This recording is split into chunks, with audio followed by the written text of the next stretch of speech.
आइए, मैं चाहता हूं हम सब वचन को खोलें, मेरे साथ बाइबल को ओपन करें और हम सब खोलेंगे न्यू टेस्टामेंट, नया नियम। सब तैयार हैं? पक्का? जो सोए हैं कहेंगे जय मसीह की। चलो उठ जाओ भाई।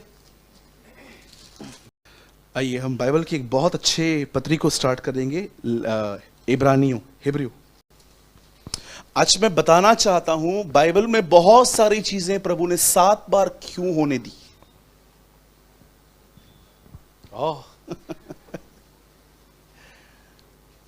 आज मैं आपको समझाना चाहता हूं परमेश्वर के वचन में बहुत बार 7 वर्ड का जिक्र आया है, 7 टाइम्स। यीशु मसीह ने पतरस से क्या कहा? अपने भाई को कितनी बार माफ कर? सबको याद है। क्रूस पे कितने वचन कहे गए? नूह ने अपनी बोट में कितने जोड़े जोड़े लिए? हाँ, मुझे लगा अभी 7 बोली। चलिए, ध्यान है सबका। रेवलेशन में कितनी चर्चेस हैं? 7। कितने कटोरे हैं? कितनी तुरहियां हैं? कितनी सील्स हैं? 7। क्यों परमेश्वर ने बहुत सारी चीजें 7 बार होने दी? मैं थोड़ा आपको समझाना चाहता हूं। एक्चुअली मैं ये बताना चाह रहा था आज, नूह के 7 दिन, नमान की 7 डुबकियां, यरियो के 7 चक्कर। मैंने कल एक मैसेज प्रिपेयर किया था चर्च के लिए। 7 डुबकियां, 7 यरियो के चक्कर और नूह के 7 दिन। मैं चाहता हूं भाई पंकज एक वर्ड लगाएंगे, इब्रानियों की किताब और उसका 11वां अध्याय। बहुत ही सिंपल और सोबर वचन है, सभी ने सुना है, कुछ खुलेगा आज ये वर्ड हमारे सामने। 11:1 भाई। अब विश्वास आशा की हुई वस्तुओं का निश्चय और अनदेखी वस्तुओं का प्रमाण है। Now faith is a substance of things hope for and the sign that the things are not seen are true. मैं चाहता हूं आप सब इस वर्ड को टिक कर लीजिए, उसके बाद आप अपनी बाइबल को छोड़ के सब स्ट्रेट देखें, जितने भी लोग हैं। कोई भी अपना ध्यान न भटकाए। छोटा सा मैसेज है, मात्र आधे घंटे में ये पूरा हो जाएगा। अब ध्यान दीजिए। हम में से बहुत सारे लोग, जिनको भी मैं पूछूं, क्या आप ये विश्वास करते हो कि यीशु परमेश्वर है, वो उसका बेटा है, he is a second person of triune God? हर कोई कहेगा यस, मैं बिलीव करता हूं। पर मैं आपको बताना चाहता हूं, विश्वास सिर्फ इस चीज में समाया हुआ नहीं है। परमेश्वर चाहता है कि आप एक लेवल आगे बढ़ के इस तरह के विश्वास में पाए जाओ। अधिकतर लोग जो हैं वो इस बात से बड़े संतुष्ट हैं कि खुदा मेरे साथ है, यीशु मेरे साथ है, और ये बात सच है कि प्रभु हमारे साथ है। मैं भी मानता हूं, क्योंकि वचन के आधार पर ही मैं कहता हूं इमैनुअल का अर्थ ही है कि परमेश्वर हमारे साथ। लेकिन परमेश्वर क्या चाहता है? प्रभु चाहता है कि हमारे पास ऐसा विश्वास हो। आप जानते हो, एक्चुअली कुछ लोगों को ये वर्ड्स, हिंदी वर्ड्स जो हैं, वस्तुएं, निश्चय, अनदेखी वस्तुएं, कुछ लोग उब जाते हैं कि एक्चुअली मैं आपको पैराफ्रेज करके बताऊं यहां पर लिखा क्या गया है। मैं थोड़ी सी सिंपल मीनिंग में आपको बताना चाहता हूं। यहां पर यह बताया गया है, जो चीजें आपको दिखाई नहीं देती, जो चीजें अब तक आपके सामने एग्जिस्ट नहीं हुई हैं, और आपको होप है कि वो चीजें आपके साथ हो, आप ये बिलीव करते हो कि वो होंगी, दैट्स फेथ। ये फेथ है। बाइबल मुकद्दस बताती है तब भी विश्वास करो जब चीजें आपके हिसाब से नहीं चल रही। मैं हमेशा कहता हूं बाइबल की एक बहुत ही इंटरेस्टिंग बुक है, आपको चाहिए ये हफ्ते में आप पढ़ के देखना। उस किताब का नाम है एस्तर। इस किताब में हमारे भारत का नाम है, हिंदुस्तान। आप पढ़ के देखना, इंडिया। मैं बहुत खुश हुआ जब मैंने अपने देश का नाम वहां पर पढ़ा और मैंने कहा प्रभु हम तो कहते हैं कि हमारा देश ले, तूने तो ऑलरेडी हमारा देश ले लिया है। हम ये बिलीव करते हैं भारत यीशु मसीह का है। कितने लोग बिलीव करते हैं? आमीन बोलिए। मुझे अच्छा लगता है जब आप रिस्पॉन्स करते हो, है ना? अच्छा लगता है जब आप आमीन रिस्पॉन्स करते हो। कंजूस मत बनिए। बाइबल मुकद्दस कहती है, एक किताब है बाइबल के अंदर जिसका नाम है एस्तर। साधारण सी लड़की थी। आपको मैं स्टोरी में, मेरा ये मैसेज नहीं है, मैं आपको समरी दे रहा हूं थोड़ी सी, आप पढ़ के देखना। परमेश्वर ने अपने दिनों में उस जनरेशन को बचाने के लिए कैसे उस वुमेन को यूज किया था, कैसे उसने अपने आप को प्रिपेयर किया था राजा के सामने विनती करने के लिए। आपको एक चीज वहां पर बड़ी अजीब मिलेगी। आपको पता है उस किताब के अंदर परमेश्वर का नाम कभी भी नहीं आया। अब आराम से पढ़ना, आपको पूरे जितने भी अध्याय हैं उसमें आपको यह वर्ड कहां भी नहीं मिलेगा, परमेश्वर। बाइबल के अंदर एक ऐसी किताब है जहां पर परमेश्वर का नाम प्रेजेंट नहीं है, सिर्फ लोगों का नाम है। मौद्रके, एस्तर, हां वो राजा था। समटाइम्स आप इन चीजों के द्वारा परमेश्वर की डिवाइन विजडम को समझ पाओगे, एक उसकी अलौकिक बुद्धि आप उसको समझ पाओगे।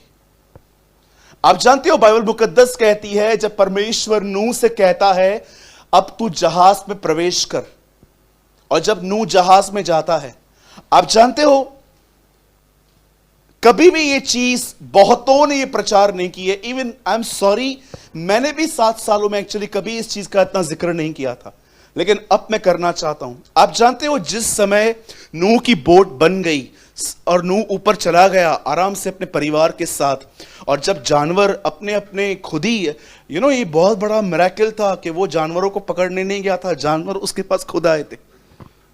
हमारे एक बुजुर्ग पास्टर कहते हैं 4 पैरों वाला जानवर ओबीडेंट है, 2 पैरों वाला इंसान नहीं है। सही कहते हैं, 4 पैरों वाला जानवर जो है ना वो उसकी बात मानता है, 2 पैरों वाला इंसान उसकी बात नहीं मानता आज। इसीलिए इब्रानियों में लिखा है हम सारी चीजें उसकी आधीनगी में देखते हैं, पर कुछ चीजें ऐसी भी हैं जो अब तक उसके आधीन नहीं है। आपको पता है वो हमारे लिए लिखा है कि जानवर उसके आधीनता में है। समुंदर आज भी अपनी सीमा नहीं लांघता, सूरज आज भी अपने समय पे निकलता है, पेड़ पौधे आज भी सही से उगते हैं। सारी सृष्टि उसके कहे हुए शब्द को हजारों सालों से खुद ब खुद फॉलो करती है, लेकिन ह्यूमन फॉलो नहीं करता। इंसान को बड़े नखरे और नाटक हैं, है ना? बाइबल कहती है जब नूह अंदर गया, आप जानते हैं उसके बाद क्या हुआ? नूह का दरवाजा बंद हो गया। आप में से कितने लोग के बाद जानते हैं प्रभु ने उसको एक बात कही वहां पर, अब से 7 दिनों के बीतने पर पानी आना शुरू हो जाएगा। पढ़ा है आपने कभी यह वचन? मुझे पता है बहुतों का ध्यान ही नहीं गया इस पे। ब्रदर लगाइए तो उत्पत्ति, सब खोलिए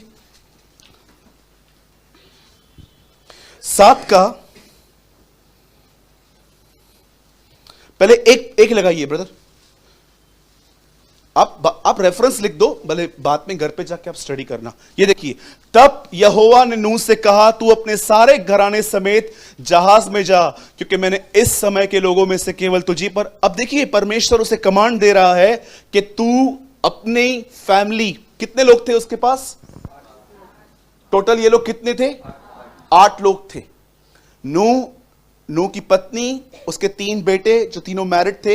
अब 8 लोग मात्र इस बोट में गए, और देखिए 7 में यह लिखा गया है, लेकिन इसी के चौथे में देखिए क्या लिखा है, 7 का 4, क्योंकि अब 7 दिन और बीतने पर मैं पृथ्वी पर 40 दिन 40 रात तक जल बरसाता रहूंगा। अब आप मुझे बताइए, जब परमेश्वर को भेजना ही, बारिश भेजनी ही 7 दिन के बाद थी, तो उसने नूह को 7 दिन पहले क्यों भेज दिया? क्यों परमेश्वर कहता है अब तू अंदर जाके बैठ जा, 7 डेज ऐसा ही चलने वाला है, कोई रेन नहीं आएगी, कुछ भी नहीं आएगा, तो अंदर बैठा रहे बस। बहुतों का ध्यान कभी इस कलाम पे नहीं गया। आप जानते हो नूह अंदर 7 दिन ऐसे ही बैठा हुआ था, कोई काम नहीं है, बस परमेश्वर ने कहा है हम चले गए, दरवाजा भी बंद कर दिया, सब ठीक है। जब वचन कहता है, जब एक छोटी सी बच्ची ने गॉस्पल नामान को बताया, आप जानते होंगे नामान को उन दिनों का सुसमाचार जो एलीशा के बारे में था, वो नबी है, आज का हमारे लिए यीशु मसीह है। उन दिनों में उस कोड़ी को ये बताने वाली कि तुझे चंगा करने वाला आज भी है, अर्थ पे प्रॉफिट रहता है, तो उसके पास जा। और जैसे एलीशा वहां पर जाता है, नामान वहां पर जाता है, एलीशा सच में आत्मा से चलने वाला व्यक्ति था। वो ये नहीं सोचता था कौन मुझसे मिलने आया है, वो ये देखता था क्या परमेश्वर चाहता है मैं मिलूं। ये एक बहुत बड़ी बात है। एक रफ एंड टफ आदमी को ये बोलना मैं आपसे नहीं मिलने वाला हूं। आप जानते हो नामान एक कोड़ी था। मुझे लगता है कि उसके घर के अंदर जो छोटी सी बच्ची थी ना, वो उसके कपड़े धोती थी, और मुझे लगता है कि उसने कहां ना कहां नामान के कपड़ों में ब्लड लगा हुआ देखा होगा, क्योंकि हमेशा कोड़ में ब्लीडिंग होती है, और उस ब्लीडिंग में इतनी बदबू होती है कि शायद आप सोच भी, जो नर्सेस होंगी वो थोड़ी बहुत जानती होंगी कि कोड़ में बदबू होती है। परमेश्वर ने हमें, हमारी कलीसिया को ये अनुग्रह दिया है कि हमने ऐसी जगहों पे हम गए हैं पनवेल में, जहां पर हमने ऐसे लोगों को देखा है। आप बिलीव करें, उनके करीब जाने से पहले आपको अपने आप से लड़ाई करनी पड़ेगी। आपको डर लगेगा कि कहीं मुझे भी ना हो जाए। हम गए हैं वहां पर ऐसे आश्रमों में। आप जानते हो उस बच्ची को जब पता चला कि मेरे स्वामी की तबीयत खराब है, वो अपनी मालकिन को कहती है कि ये ऐसा क्यों रह रहा है, इजराइल भेजो से। वो बोलती है इजराइल में क्या है, नबी है एक, वो उसके लिए प्रेयर करेगा और ये ठीक हो सकता है। और एलीशा, बाइबल बताती है, वहां पर उन दोनों में प्रेजेंट था। और आज की लैंग्वेज में कहें तो एलीशा का असिस्टेंट जो था वो था गहजी। और जब नामान वहां पहुंचता है तो एलीशा उसे मिलता भी नहीं है। एलीशा उसे कहता है एक काम कर, अब देखिए क्या यहां पर लिखा है। एलीशा उसे कहता है तू एक काम कर, इजराइल में एक रिवर है, और एक्चुअली उन दिनों में जॉर्डन रिवर इतनी ठीक नहीं थी, कहां ना कहां वो पानी इतना फ्रेश नहीं था। और जब इस व्यक्ति ने यह सुना तो वो कहता है कोई और नदी नहीं है क्या कि ये प्रॉफिट मुझे बोलता है यर्दन पे जाऊं। और एलीशा उसे कहता है जा और 7 डुबकियां मार, 7वीं डुबकी में तू हील हो जाएगा। एक दिन जब यहोशू अपनी सेना को लेकर यरीहो में प्रवेश कर रहा था, वचन कहता है कि वहां पर प्रभु ने उसकी अगुवाई की कि एक काम करो, यहां के किवाड़, यहां के द्वार, यहां के फाटक सब बंद हो चुके हैं।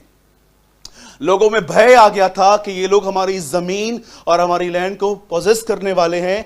तब उसने कहा एक काम करो, इस दीवार के आसपास 6 चक्कर मारो, पर 7वां चक्कर तुम्हारे लिए बहुत ही अलग होगा। उस चक्कर में तुम साइलेंट नहीं रहोगे, वहां पर तुम्हें शाउट करना पड़ेगा, तुम्हें जय जयकार करनी पड़ेगी, तुम्हें प्रेस करना पड़ेगा, तब वहां कुछ होगा। नूह के टाइम पे 7 दिन, नमान के टाइम पे 7 दिन, यहां पर भी 7 दिन। आप जानते हो परमेश्वर ने कई सारे काम 7वें दिन पे क्यों किए। इवन आप पढ़िए, 6 दिन काम करके उससे 7वें दिन विश्राम किया। द बाइबल सेज क्यों परमेश्वर 7 7 7 7 करता आया। आप जानते हैं जब नूह के 7 दिन बीते तो उन 6 दिनों में परमेश्वर उसे क्या दिखा रहा था।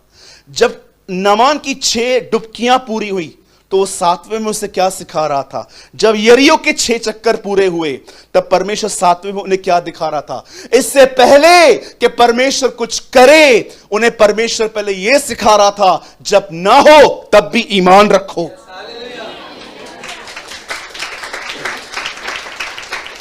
सदैव इस बात को याद रखें, परमेश्वर उन्हें पहले यह सिखा रहा था कि चमत्कार होने से पहले जब तुम देख रहे हो चीजें वर्स्ट हैं, कुछ हो नहीं रहा, तब भी ईमान रखो, तुम प्रोसेस में आ गए हो। आप मुझे बताइए, जब प्रभु कहता है 7 डुबकियां मार, तो 7वीं तक पहुंचने के लिए पहले 6 तो मारनी होगी। जब परमेश्वर कहता है प्रार्थना करो, मैं तुम्हारे लिए करने पर हूं, और आप देखते हो कि मैंने प्रार्थना की परंतु कुछ हो नहीं रहा, याद रखिए आपकी प्रार्थना बेकार में नहीं जा रही है, आप वहां तक पहुंच रहे हो। आज बहुत सारे जो लोग हैं ना, वो ये बात नहीं समझ पाते कि ब्रदर, जब प्रभु कहता है 7वीं बार में सब कुछ ठीक होगा, तो 6 बार क्यों करवा रहा है? याद रखिए, आपको चमत्कार चाहिए, उसको आपका संबंध चाहिए। He want your relationship। अगर प्रभु आपसे कहे मेरी बेटी 7 टाइम्स ये प्रेयर कर, प्रभु ये क्या है अभी, अब तू नया क्या लेकर आया? जब 7वीं बार में तू काम करेगा तो तू मुझसे 6 बार क्यों करवा रहा है? छोड़ना। आप जानते हो, जब आप उसके पास चले जाओगे और आप बोलोगे पिता मैं यीशु के नाम से प्रार्थना करता हूं, मेरे लिए कर 1 बार। पिता मैं दुआ करता हूं यीशु के नाम से, मेरे लिए कर 2 बार, 3 बार, 4 बार, 5 बार, 6 बार। अब 7वीं बार उसने आपके लिए कर दिया और आप उससे क्वेश्चन करोगे, प्रभु आपने ऐसा क्यों किया? पहले 6 बार मुझ पे एफर्ट्स जलवाए और 7वीं बार ऐसा किया। और जानते हो खुदा आपको क्या बोलेगा? 7वें टाइम पे तेरे को तेरा मिरेकल मिल गया, 6 बार आते जाते मुझे तू मिल गया। क्यों परमेश्वर 7वें काम करता था? आज बहुत सारे जो लोग हैं ना, आप जानते हो निराश क्यों हैं? क्योंकि उन्हें रिजल्ट नहीं मिल रही। याद रखिए, जब भी आप प्रार्थना करें और आपको कोई रिजल्ट ना मिले, सदैव इस मैसेज को अपने हार्ट में रखिए, मैं प्रोसेस में आ चुका हूं, मैं उसमें एंटर हो चुका हूं और मैं जानता हूं कभी भी कैसे भी खुदा मेरे लिए कर देगा। इससे पहले कि यीशु उन्हें यह सिखाए कि उपवास कैसे करना है, उससे पहले उसने उन्हें यह सिखाया कि उपवास कैसे नहीं करना है। इससे पहले कि वो उन्हें सिखाए कि प्रार्थना कैसे करनी है, उससे पहले उसने उनको यह सिखाया प्रार्थना कैसे नहीं करनी है। इससे पहले कि यहां पर परमेश्वर यह दिखाए कि कुछ हो रहा है, उससे पहले उन्हें यह दिखाया जा रहा है जब कुछ ना हो तो भी ईमान रखना सीखो। आप में से कितने लोग हैं मुझे बताइए, जब आप प्रभु से प्रार्थना करते हो अपने परिवार के लिए, आपकी वूम बंद है, आपका गर्भ बंद है, आपके लाइफ में कुछ ऐसा हो रहा है जिससे आप सफर कर रहे हो और आप खुदा के पास कंटिन्यू जाते हो, कभी ये बिलीव मत करो कि आप जो कर रहे हो वो व्यर्थ है। पौल कुरिन्थियों को कहता है, मसीह में किया गया तुम्हारा कोई परिश्रम व्यर्थ नहीं है। हर चीज राइट प्लेस पे पहुंच रही है, हर चीज समय पे आ रही है। होप से भरे रहिए। परमेश्वर उम्मीदी का परमेश्वर है, नाउम्मीदी का परमेश्वर नहीं है। आज बहुत सारे लोगों की जानते हो प्रेयर्स कैसी हैं, उनमें फेथ ही नहीं है। मैं बाइबल का एक ऐसा पैसेज पढ़ रहा था, मैं सोच रहा था प्रभु इतना जल्दी, इतना क्विक डिक्लाइन कैसे हो गया यहां पर। यीशु मसीह अब नए नए ताजे ताजे उठाए गए थे और चर्च बिल्ड हो गई। और चर्च बिल्ड होने के बाद आप जानते हो विरोध चालू हो गया। अपोस्टल उन दिनों में इजीली अरेस्ट हो जाते थे, लॉकअप में चले जाते थे। यहां पर बाइबल में ऐसा लिखा गया है कि जब पतरस लॉकअप में बंद ही था, कलीसिया पीछे लो लगाकर प्रार्थनाएं कर रही थी। सब लोग एकत्रित थे, इकट्ठे थे। समझिए हमारे चर्च में एक बंदा है, वो जेल में चला जाता है और हम सब इकट्ठे हो जाते हैं। अब कोई भाई बोलता होगा भाई मेरा नाम मत लेना, नहीं डोंट वरी।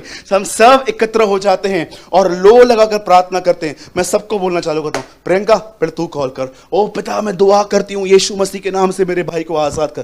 भाई पीटर आप प्रार्थना करो, स्वर्गीय पिता से आजाद कर। फिर दिनेश, फिर प्रदीप भाई, फिर चेतन भाई, फिर सुरेंद्र भाई। इससे कहते हैं लो लगाकर प्रार्थना करना।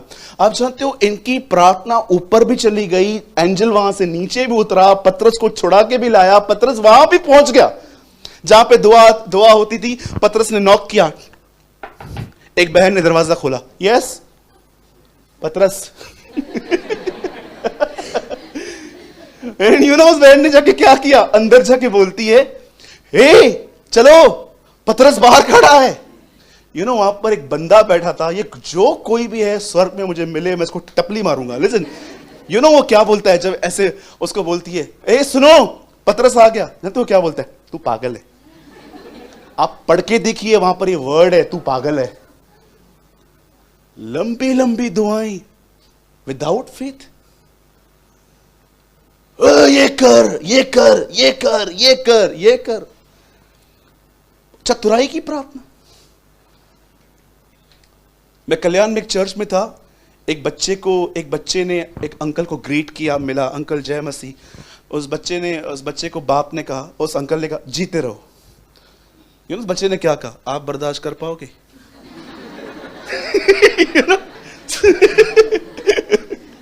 आजकल के बच्चे बड़े स्मार्ट हैं, जीते रहो बढ़ते रहो, बोलता है ठीक है आप बर्दाश्त कर पाओगे। छोटा सा बच्चा। बहुत सारे जो लोग हैं ना आज, उनमें फेथ नहीं है। लंबी प्रयास करेंगे, लंबी लंबी प्रार्थनाएं, दूसरों को इंकरेज करने के लिए बहुत फेथ है। आप में से कितने लोगों का यह अनुभव हुआ है कि आप समय डिस्करेज लेकिन आप दूसरों को इंकरेज कर लेते हो? मैंने यह अनुभव किया है। एक दिन मैं बहुत निराश था किसी बात की वजह से, मेरी गाड़ी पूरी बंगार हो गई थी। तो जब मैं उसको गैराज में लेके गया तो मुझे गैराज वाले ने एक लंबा चौड़ा बिल बना के दे दिया। बोला ये गाड़ी ले जाओ, ये बना के दूंगा तो खाना भी खिलाना पड़ेगा तुम्हें मुझे। उस गाड़ी का बिल था 5,000 रुपए। तो बड़ा मैं डिस्टर्ब था, मैं बड़ा निराश था। मैंने कहा यार 5,000 रुपए पुरानी गाड़ी पे कौन खर्चा करे इतना। तो मैं ये बातें सोच ही रहा था। उस दिन मीटिंग थी, आरकेटी में मीटिंग थी। एक भाई शाम को मिलने के लिए आया, ब्रदर मैं बहुत निराश हूं। मैंने कहा यीशु जीवित है। तुझे पता नहीं है यीशु जीवित है।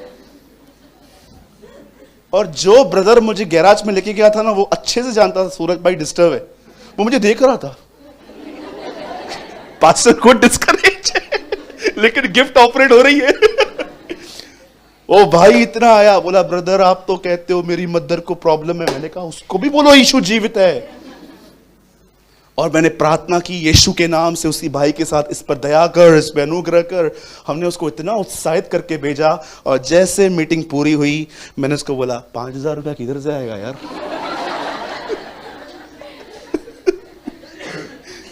बहुत आसान है लोगों को इंकरेज करना, सब कई बार खुद को इंकरेज करना कठिन होता है।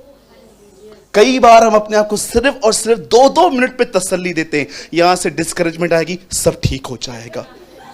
फिर ख्याल आएगी सब ठीक हो जाएगा, सब ठीक हो जाएगा।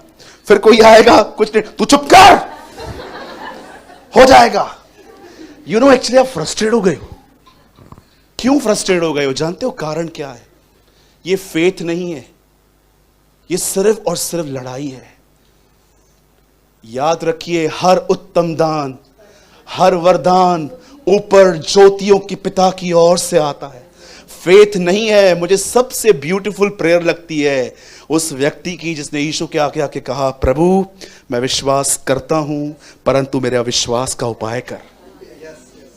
बहुत कम लोग हैं जो परमेश्वर से कहते हैं प्रभु नहीं है फेथ, मानता हूं तू यीशु तू खुदा है, मैं बिलीव करता हूं तू मूर्ति में नहीं है, मैं ये विश्वास कर चुका हूं तू जीवित है, तू परमेश्वर है, पर प्रभु मेरा मन कठोर है, मेरे अंदर डाउट्स हैं, मुझ पे दया कर, मुझे भर अपनी आत्मा से, मैं बिलीव कर सकता हूं कि तू मुझे विश्वास से पूर्ण कर सकता है।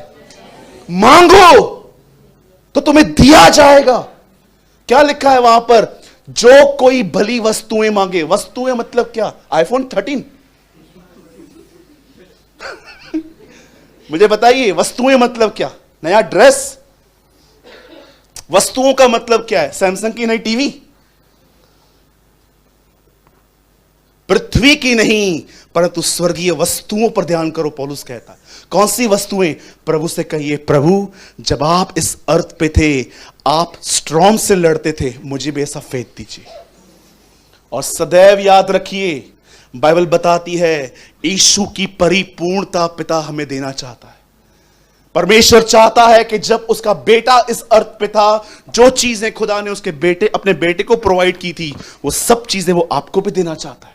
ये उसकी मर्जी है, ये उसकी इच्छा है। इसीलिए बाइबल बताती है उसने तुम्हें अपने पुत्र का आत्मा दिया। रीड इट, यहां लिखा है। विदाउट फेथ इन दिनों में प्रेयर्स हो रही है। परमेश्वर इन लोगों को, चाहे वो नूह हो, चाहे वो यहोशू हो, चाहे वो नमान कोड़ी हो, परमेश्वर ने क्यों उनको एक प्रोसेस में जाने दिया? सिंपल सी बात है, प्रभु अगर आपको 7 डेज के बाद अगर बोट उठानी है तो आप मुझे 7 दिन पहले क्यों भेज रहे हो? सिंपल, एक दिन पे भेजो, दूसरे दिन पे उठाओ। क्या लेसन टीच करना चाहते हो आप? जब आपको पता है कि 7वें चक्कर में दीवार गिरने वाली है, तो आप मुझे 6 चक्कर क्यों मारने के लिए कह रहे हो? जब आपको पता है कि 7वीं डुबकी में ही मेरा कोट चंगा होने वाला है, तो आप मुझे 6 क्यों लगवा रहे हो? परमेश्वर इससे पहले कि आपके लिए वो कुछ करे, वो आपको ट्रेन करना चाहता है। चीजों को वर्स्ट होते देख कर भी मुझ पे ईमान रखना सीखो। और याद रखिए, आप जानते हो बाइबल बताती है राजाओं का मन मेरे हाथों में।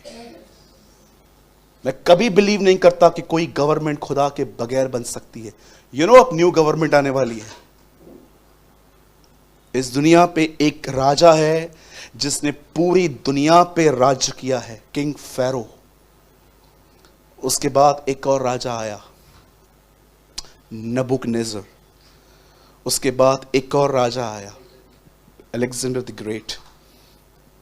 उसके बाद एक और नेशन आई जिसने पूरा राज्य किया, रोम। दानियल कहता है मूर्ति का चौथा हिस्सा यहां से लेके यहां तक लोहे का है, और उस गवर्नमेंट ने यीशु को लोहे की कीलें मारे थे, जीसस।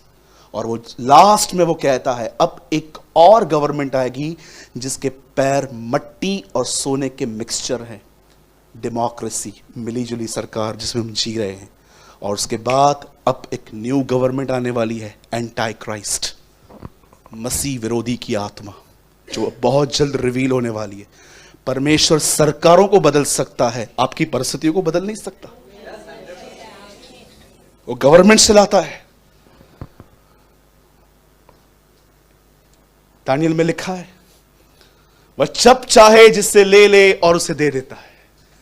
वही लोगों को नीचे और वही लोगों को ऊपर करता है। हन्ना कहती है वही लोगों को सिंहासनों से नीचे गिरा के दीनों को उस पे वहां बिठा देता है। अब पढ़ के देखिए मेरे भाइयों, मेरी बहनों, जिस दिन आपको ये नॉलेज आ गया कि जिस परमेश्वर को आप मानते हैं वो सारी दुनिया पे हुकूमत करता है। किसी ने मुझे कहा कुछ दिन पहले, अब इस पे आर्ग्यू मत कीजिएगा कोई भी किसी से, किसी ने मुझे उस दिन कहा शैतान इस दुनिया का खुदा है। मैंने कहा brother, where is written in the Bible, मुझे बताओ। और उन्होंने एक वचन बता भी दिया मुझे, इस संसार के ईश्वर ने मनुष्य की आंखों को, आप जानते हो संसार लिखा है वहां पर, दुनिया नहीं लिखी है। जब शैतान कहता है ना मैं इस दुनिया का खुदा हूं, इट मींस ये दुनिया जिस तरह से चल रही है वो मैंने बनाई है। मैंने उसको कहा ब्रदर, जहां पर बाइबल में लिखा है world, it means world system, पर याद रखिए शैतान वर्ल्ड सिस्टम का किंग है, लेकिन ये दुनिया हमारे खुदा की है। कौन बोलता है कि शैतान की ये दुनिया? कौन बोलता है? मुझे सामने लेकर आओ, मैं डिबेट करूंगा उसके साथ। जो ऐसा कहते ना शैतान जो है ना ये पूरा दुनिया को वो है, याद रखिए ही is a God of the world system, not the God of this world. परमेश्वर ने ये दुनिया बनाई है, वो अकेला राजा है, वो इस दुनिया का मालिक है। वो चाहे, अगर आज शैतान भौंक रहा है तो खुदा की परमिशन से भौंक रहा है। एक दिन परमेश्वर से बाउंड कर देगा, कुछ नहीं कर पाएगा। कभी ये बिलीव मत करना कि ये दुनिया शैतान की है। यस, वो इस दुनिया के अंदर जो वर्ल्ड सिस्टम है, जैसे दुनिया घूम रही है आज पैसों के पीछे, लस्ट के पीछे, पावर के पीछे, पोजीशन के पीछे, यस वो उसका खुदा है, मैं मानता हूं। ये दुनिया पूरी उसके वश में है। फिर भी याद रखना ये संसार हमारे परमेश्वर का है। He is the God of our world, वो हमारा परमेश्वर है। इसीलिए यीशु ने ये नहीं कहा प्रार्थना करो ये दुनिया मुझे वापस मिले, उसने कहा प्रार्थना करो कि यहां उसका राज्य आए। जब मैंने उनको ये आंसर किया,